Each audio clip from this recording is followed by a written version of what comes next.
اعوذ باللہ من الشیطان الرجیم بسم اللہ الرحمن الرحیم الم یاتیہم نبأ الذین من قبلہم قوم نوح وعاد وثمود وقوم ابراہیم واصحاب مدین والمؤتفقات آتتہم رسلہم بالبینات وما كان الله ليظلمهم ولكن كانوا أنفسهم يظلمون۔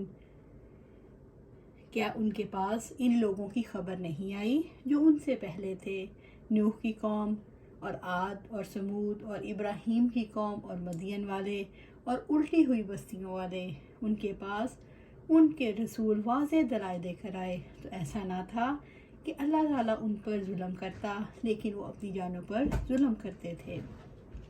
سورۃ التوبہ آیا 70۔